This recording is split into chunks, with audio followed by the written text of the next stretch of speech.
मित्रों, आज विश्व भूख दिवस है और आज पूरे भारत को ही नहीं पूरे विश्व को चिंता है कि आगामी आने वाले 2030 तक यह स्थिति और कितनी भयावह होने वाली है।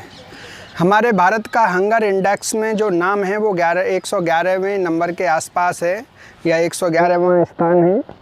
तो इन सभी विषयों पर हम सभी को जो समाज सेवी हैं सबको इस विषय पर बहुत ही चिंतन करना चाहिए, क्योंकि इसकी सबसे बड़ी समस्या आने वाले 5 साल बाद होने वाली है। देखा कि आपने कोविड में हमने जो खाद्यान्न को लेकर हम आत्मनिर्भर बने रहे, तो कहीं ना कहीं हमने एक महामारी जैसे संकट का सामना किया। सोचो, जब ये खाद्यान्न ही कम हो जाएगा, जैसा कि आप देख रहे हो जलवायु परिवर्तन, ग्लोबल वार्मिंग के चलते लगातार हीट वेव की वजह से फसलों का उत्पादन कम हो रहा है और पृथ्वी का टेम्परेचर लगातार औसत टेम्परेचर बढ़ रहा है, जिससे ग्लेशियर पिघल रहे हैं लगातार और समुद्र का वाटर लेवल भी बढ़ रहा है। मैं आपको एक और चीज़ बताना चाहूँगा। विश्व भूख दिवस पर अगर भारत की बात की जाए तो आज भी भारत एक ऐसा देश है, आज कुपोषण जैसी समस्या हमारे यहाँ गंभीर है। विश्व में भी स्वस्थ भोजन सबके लिए उपलब्ध नहीं है और कहा जाता है कि 42% आबादी विश्व की ऐसी है जो स्वस्थ भोजन नहीं कर पा रही है और 800 मिलियन लोग यहाँ भूख से सोते हैं।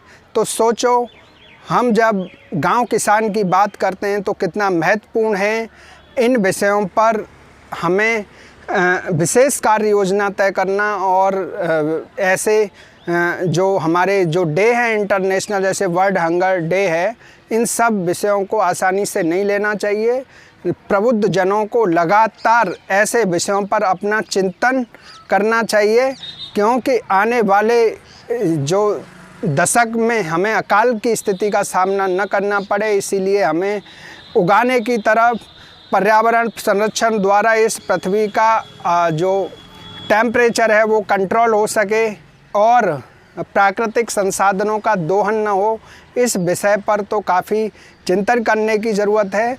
वाटर लेवल की चिंता हो या कुपोषण की चिंता, यह एक ऐसी चिंताएं हैं जो पूरे मानव जाति को प्रभावित करेंगी और कहीं ना कहीं हमारे प्लेनेट का अस्तित्व भी खतरे में आ जाएगा। आपने देखा होगा यूक्रेन वार के समय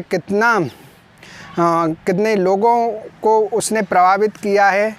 जाने कितने परिवार हैं जो आज भी भूखे सोते हैं इस दुनिया में। तो मैं यही कहूँगा कि बड़ी गंभीरता से हम पूरे विश्व के मानव अपने इस धर्म को पालन करें कि कहीं भी भोजन वेस्ट ना हो और उचित मात्रा में ही भोजन लें। और भोजन को ख़राब करने से हमारे अंदर अन्न का तो हम अपमान करते ही हैं, लेकिन एक ऐसे परिवार, एक ऐसे व्यक्ति का भी हम भोजन ख़राब कर देते हैं जो शायद जिसे मिलता तो वह आज चैन की नींद सो सकता था।